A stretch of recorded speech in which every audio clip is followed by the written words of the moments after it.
think so.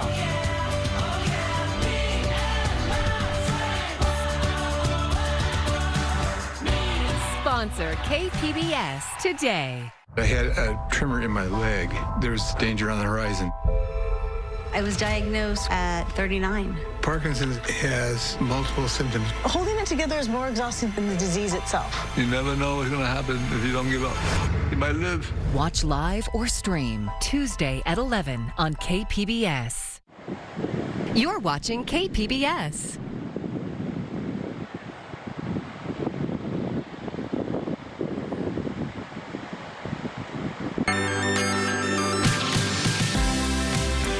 Major funding for KPBS Evening Edition has been made possible in part by Bill Howe Family of Companies, providing San Diego with plumbing, heating, and air restoration, flood and remodeling services for over 40 years.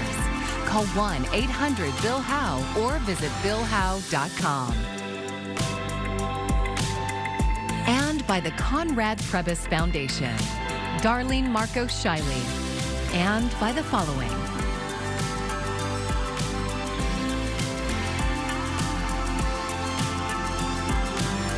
And by viewers like you.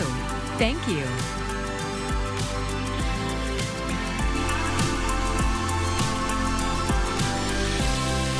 It's good news for California's water supply. Thanks for joining us. I'm Amitha Sharma in for Maya Trabulsi.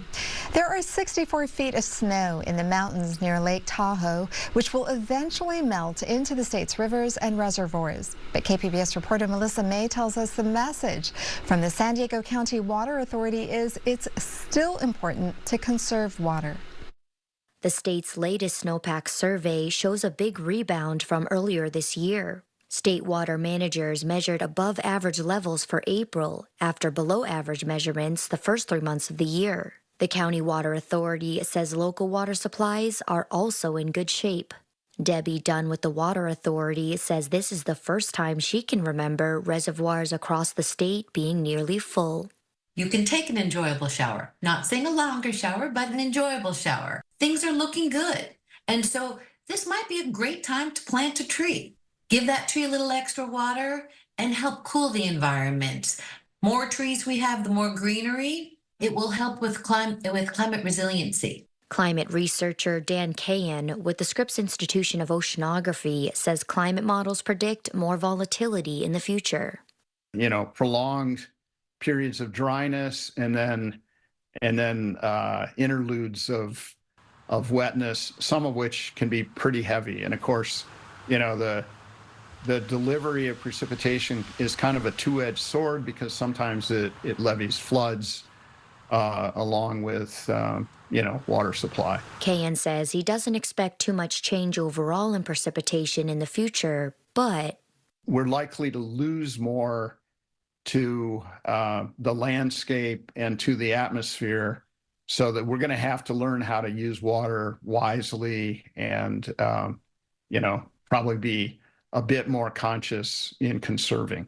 With the future in mind, Dunn has these tips for conserving water. Putting in water-wise landscape by putting in water-efficient devices such as low-flow toilets. And so we want everyone to keep up that efficient water use. Melissa May, KPBS News. Well, we told you that changes are on the way as we head into the middle and late half of the week. Looking a little further ahead to tonight, we're dropping down to a low of 56. You're going to start to see a little bit of those changes in the air with increasing clouds. We're going to track when that rain is set to hit the area and how gusty winds are going to get. The condition of San Diego's streets is getting worse. That's one takeaway from a street assessment released in January. KPBS Metro reporter Andrew Bowen says as the cost of maintaining the city's pavement keeps going up, some advocates are asking for a new approach. There's a lot of broken up pavement here. a lot of potholes, and you can even see plants growing through the pavement. The dirt is just right there. I'm walking down Menlo Avenue in City Heights with Chloe Lauer, the executive director of the San Diego County Bicycle Coalition.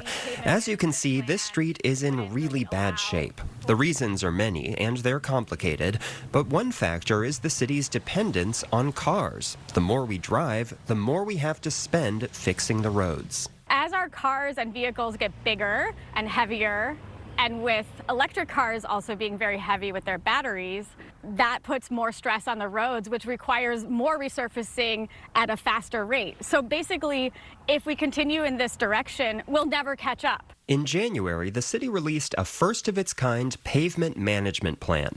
Lauer says it has a lot of really good information, but there are some critical questions that the plan doesn't ask, like how much money the city can save on road maintenance by shifting travel behavior away from cars and toward biking, walking, and public transit. The city has already committed to doing that in its climate action plan, and fewer cars on the road would mean pavement repair jobs will last longer. From City Heights, Lauer and I bike to my neighborhood, University Heights. Another question the city's pavement management plan doesn't ask: does San Diego simply have too much pavement? Wow, it just looks like a lot of asphalt for what could be a really nice and charming walkable neighborhood. The streets here are exceptionally wide. Not only does that encourage speeding, it also means the city is spending money on space that doesn't need to be paved. So it'd be a perfect opportunity to reduce the amount of asphalt that the city needs to maintain in the long term, and at the same time, you could extend the planted area, providing more shade, more greenery, more beauty, and then also decreasing the stormwater runoff that comes from having all of these impermeable surfaces, and that means that the water can't seep through. The city's pavement management plan says it needs to spend $1.9 billion over the next decade to improve the average street condition across the city and keep it from getting worse. City spokesman Ramon Galindo told KPBS in a statement, quote, "The pavement management plan forecasted the cost to maintain existing paving infrastructure, not other mobility improvements. Other documents, such as the Mobility Master Plan and the Climate Action Plan, are the planning documents for mobility projects and climate action." Andrew Bowen, KPBS News. Highway 1 is still closed in Big Sur after a section of the road collapsed into the ocean during heavy rain. Normally bustling with tourists, state parks are closed and the town is quiet. Some restaurants have decided to close for now, while others are staying open for locals. The president of the Big Sur Chamber of Commerce says any Highway 1 closure is a statewide issue. Every day that continues with the road closed, we're probably going to see economic damages for the state as a whole, not just Big Sur, but the state, in excess of $1 million a day.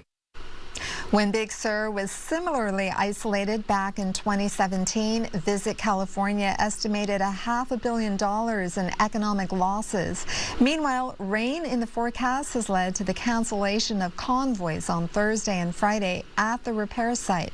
The convoys allowed tourists to leave and people who live there to travel and get supplies. They are expected to resume on Saturday.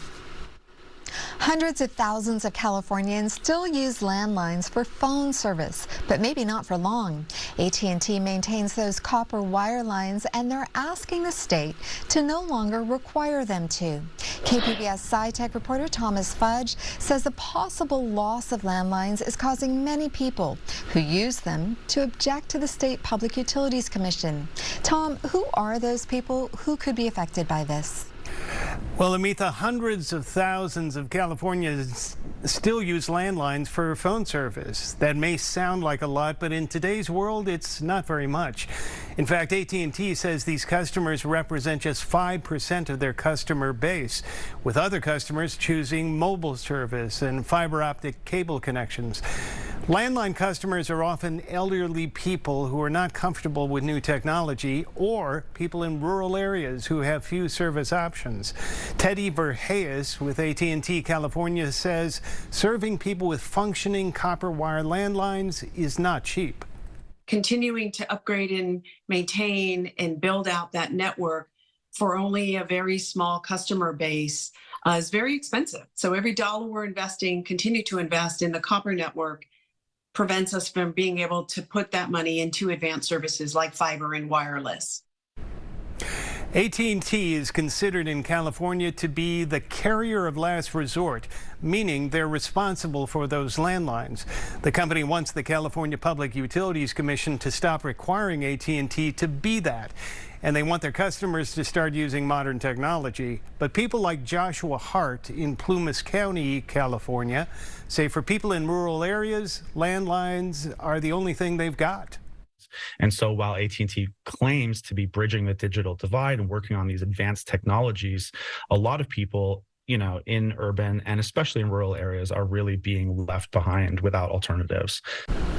So, Tom, if the CPUC grants AT&T's request, where does that leave people who use landline phone service? Well, Amitha, in their application, AT&T does say that they will not abandon landline services for customers with no alternatives. But the question of what constitutes a viable, affordable substitute for a landline is still one we don't have an answer to. Thomas Fudge, KPBS News. Tonight, the city of San Diego is hosting the first of 2 public forums as part of its search for a new fire chief. It's at the Martin Luther King Jr. Recreation Center from 5:30 to 7:30. Tomorrow's forum is at the Kearny Mesa Recreation Center, also from 5:30 to 7:30. An online survey is also available. Fire Chief Colin Stoll recently announced he will be retiring in August after 34 years of service. The National City Council voted against an ordinance modeled after San Diego's homeless encampment ban. It would have made camping on public property illegal between the hours of 5:30 a.m. and 9 p.m. when shelter beds are available. The proposal would also ban encampments near schools, in waterways, and near any transit hubs, whether beds are available or not. At last night's meeting, many people opposed the ordinance, saying they don't believe that it will work. If you do not have a plan before the ban, it's not going to work. Really close to my heart because it's in my neighborhood. We see it, it's cluttered. Kids try to go to school and they come across that.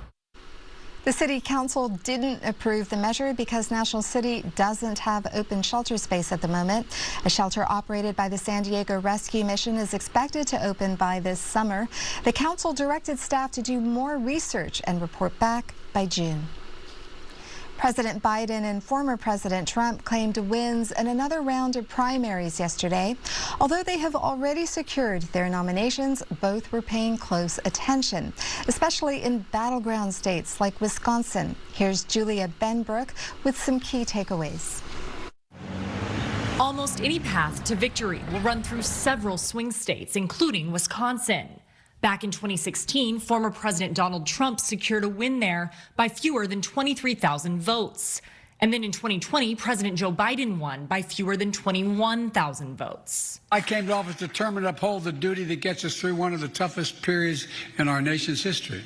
And we have. Wisconsin primary voters are now sending both Biden and Trump a message. More than 47,000 Wisconsin Democrats, that's roughly 8% of those who went to the polls, marked uninstructed at the ballot box, largely in protest of Biden's handling of the war in Gaza. If they won't listen to our calls or our emails or our letters, then they better listen to our votes instead. Trump also faced pushback as he continues to try and reach more moderate voters. A vote for Trump is a vote to save Wisconsin and is a vote to save your country. In Wisconsin, more than 76,000 Republicans, that's roughly 13% of those who voted, cast their ballots for his former primary opponent, Nikki Haley. Another former opponent, Ron DeSantis, and uninstructed brought in about 30,000 votes combined. Reporting in Washington, I'm Julia Benbrook. Recent labor and savings data is raising concerns of a looming retirement crisis. New bank rate data shows that just 44% of U.S. adults could afford to pay an emergency expense of $1,000 or more from their savings. Michael Yoshida has more. The number of U.S. workers in the labor market over the age of 75 is expected to nearly double over the next decade, according to Bureau of Labor Statistics. People don't always do what's in their best interest, and a lot of people haven't saved enough money for their retirement. As some struggle to make ends meet, they're tapping into their 401k and retirement plans early, while pension plans have gone nearly extinct and fear over Social Security solvency looms. So what are some things you can do to prepare if your retirement is still far off? The most important thing to do is to really understand compound interest and realize that a little money now goes much farther than a lot of money later. Mitchell Krause, founder of Capital Intelligent Associates, says disciplined and consistent savings, even if it's just a little, is critical. There's your current self, which always wants to go and have fun and eat out and do all sorts of fun things. And there's your future self who's going to want to do that too. But you also don't wake up one day and say, hey, if I just saved a little bit more, did a little bit more things, I'd be in a much better position now. And for those a little closer to retirement age, it sounds simple, but Krause says, really take the time and understand your situation. Most people don't have a budget. Most people don't know how much money they have. They don't know how far that will go in retirement. And a little bit of research can either prod you to go a little bit further or put your mind at ease. I'm Michael Yoshida reporting. A heads up for property owners in San Diego. The deadline to pay the second installment of property taxes is just 1 week away on April 10th. The total amount owed countywide is $8.63 billion. A 10% penalty fee will be applied for late payments. Property owners can pay online at sdttc.com. 4 coyote pups were recently turned over to the San Diego Humane Society after they were discovered under the deck of a home in Pacific Beach. It's pupping season for coyotes. KPBS North County reporter Alexander Nguyen has details on what you should do if you encounter coyote pups in the wild. Workers marked, fed, and weighed the pups before they were taken to the Humane Society's Project Wildlife program in Ramona. Coyote breeding season is late January through early March. The Humane Society says they will be raised in captivity until they're old enough to be released in the wild. What are you doing? Hi. Andy Blue is the campus director for the Humane Society's Ramona Wildlife Center. He says workers take great care in not getting the pups used to human presence. They wear masks and furs with coyote scent on them when feeding the pups. They begin to learn her scent. The furs are donated, and the scent comes from Brawley, the center's ambassador coyote. She helps teach the public about coyotes and their behaviors. Blue says it's not unusual for pups to be left alone during the day because both parents are out hunting. It is rare, but if you do see them in the wild, he says it's best to leave them be. We all have good intentions, and we think we should pick it up and bring it to Project Wildlife. But in most cases, you can call us, and we can kind of advise you on the best way to go with that. And with the parents out hunting, there might be increased sightings of coyotes. Blue says not to worry. Well, Brawley here is used to humans, but experts say if you see them in the wild, they're more afraid of you than you are of them. If you see them, there's also really good ways to what we call haze coyotes. If you're carrying an air horn or even some keys, you can make some sort of racket, some sort of noise if you're walking, and that seems to scare them off. Coyotes are everywhere in San Diego, so it's not unusual to see them out and about, even during the day. Alexander Nguyen, KPBS News. Coronado Unified School District announced layoffs to address a $2.3 million budget deficit. Among the cuts could be a therapy dog program at Coronado Middle School. The program is spearheaded by licensed clinical counselor Rebecca Rabe. She says nearly 50 students are in the program, including 13-year-old Bryson. His parents say the transformation they've seen in their son, who is on the autism spectrum, has been remarkable. He's a whole different kid now. You wouldn't even recognize him. If you did this interview, 2 years ago. Having Miso around the campus is just really good for the students. I've made a ton of cool friends through the dog group.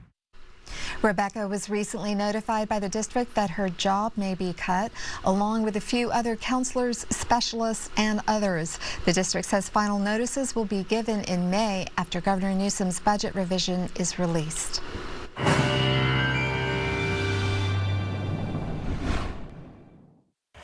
Well, let's break down what you need to know as we head throughout the rest of the week. Starting you off with our weather headlines, we are turning wet and we are turning windier as we head into the middle and later half of the week. With this storm, we're going to experience a cool down, though we are a little bit drier as we head into the weekend. So the days we're focusing on the threat for some heavy rain and even some thunderstorms are going to be Thursday and especially Friday afternoon.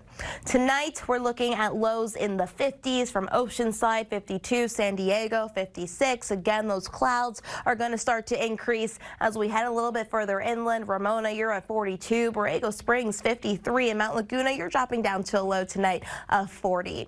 For tomorrow, well, highs will rise just to the low 60s. You're already starting to see that cool down in effect. Look at Borrego Springs, where we were in the 80s. Now we're just in the mid 70s as we head into tomorrow. With Mount Laguna, you're just hitting a high of 43. I do want to show you how this is going to look or play out as we head into Thursday morning.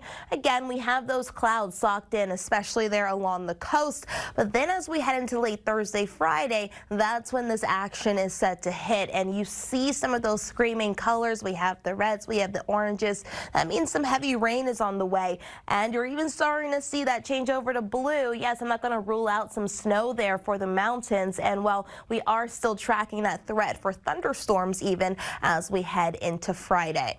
I do want to take us over these next few days along the coast. Cooler by Thursday. Again, we're just reaching highs in the low 60s. Then we're going to continue to fall as we head into Friday with a high of 59. That's when we're going to be talking about a few showers and even a thunderstorm possible, though we do start to dry out as we head into the weekend, though still a little bit on the cooler side before temperatures do start to rise heading into next week. Further inland, showery by Friday. Low highs will continue to drop. 57 for the high on Friday. And as we head into the weekend, they will start to rebound. It is going to be warmer, and yes, we'll even see some sunshine.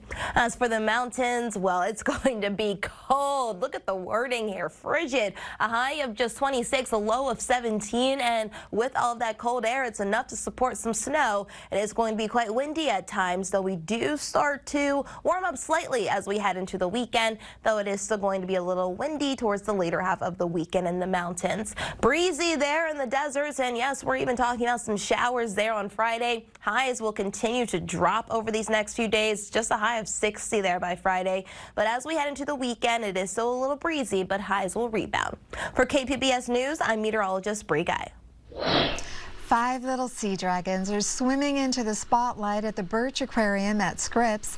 They are some of the dozens of weedy sea dragons that hatched at the aquarium last March. The Sea Dragons and Seahorses exhibit was made possible thanks to a more than decade-long conservation effort. Performance art is taking center stage at La Jolla Playhouse's Without Walls Festival. KPBS reporter Jacob Ayers says the event takes art outside of a traditional theater and brings it into unconventional spaces. This year, across a local university campus. Unexpected, beautiful, and thought-provoking. Get ready to be wowed by La Jolla Playhouse's Without Walls Festival. This is a fox and a stag, and is a sea dragon. So we love mixing different animals together to create mythological creatures. This year, the programming will take over 3 different hubs at UC San Diego. These are going to be still dance puppets. A local group called Animal Cracker Conspiracy is putting on a dreamlike show called Spectrum Society of Wonder. It's like an awesome bedtime story for all ages. They're performing with the string quartet from the San Diego Symphony Orchestra and giant handmade puppets that will glow in the night. This is actually going to be more of a sit-down show where the audience is participating as a star cluster, and that these are representations of constellations that are brought to life. Another local group is Blind Spot Collective. They're staging theater performances at Che Cafe, a center on campus known for its punk music scene and art. At any given moment, both inside and outside of this facility, 4 short plays or musicals, all of which were developed for this production, will be performing simultaneously. We are young. We are flying. This is just the first time. Since its inception in 2013, the WOW Festival has been staged at various places around San Diego and become one of the biggest don't-miss theater events in town, says festival producer Amy Ashton. The audience gets to explore freely or with, a little more intimacy. It gives the audience a little bit of a shake-up, and you kind of find yourself, surprised. The festival features more than 20 local, national, and international artists that specialize in theater, dance, puppetry, music, and spectacle events. This piece will be showcasing the work of 21 performers and about 15 local playwrights, composers. Many of them think outside the box. One of Blind Spot Collective's plays occurs in a bathroom. So the audience will kind of come in and stand in various spots, and the play will happen right here by the sink. For Spectrum Society of Wonder, it's about refreshing the mind with the help of some large, inanimate creatures to find the beauty and joy in life. For us, it shifts our perspective of what the world can be and what's possible in the world.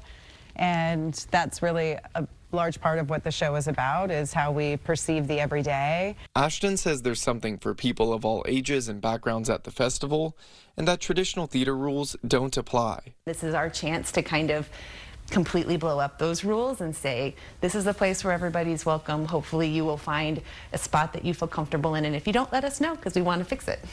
Blind Spot Collective says they'll cover a wide range of issues through their theater performances. They're all about student activism, and they're all about student experience, and they're also all set from the lens of people who may work or volunteer here in the Che Cafe. And Animal Cracker Conspiracy is trying something new this year, which poses big risks and rewards. It's going to be either absolutely stunning or kind of crazy, chaotic unfolding of a story. This year's Without Walls Festival runs from April 4th through April 7th, with exhibits during the day and evening. All of the performances will be presented free to the public, but some shows need reservations. More information can be found at wowfestival.org. Jacob Ayer, KPBS News. We have many more arts and culture stories on our website. Just go to kpbs.org/springartsguide. You can find tonight's stories on our website, kpbs.org. Thank you for joining us. I'm Amitha Sharma, and have a great evening. Major funding for KPBS Evening Edition has been made possible in part by Bill Howe Family of Companies, providing San Diego with plumbing, heating, and air restoration, flood and remodeling services for over 40 years. Call 1-800-BILL-HOWE or visit billhowe.com. And by the Conrad Prebys Foundation, Darlene Marco Shiley, and by the following.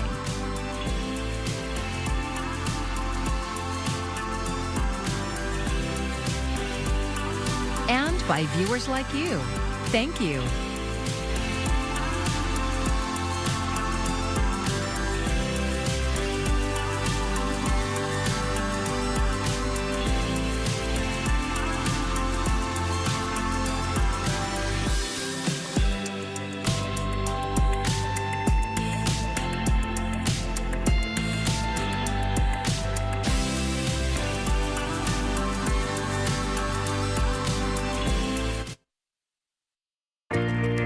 Closed caption made possible by Kaminsky Design and Remodeling, building relationships one remodel at a time. Tonight at 8, the spectacular cosmic phenomenon of a total solar eclipse. Then journey to seek a more sustainable future. And later, discover Malta, a cultural hub packed with treasures. That's tonight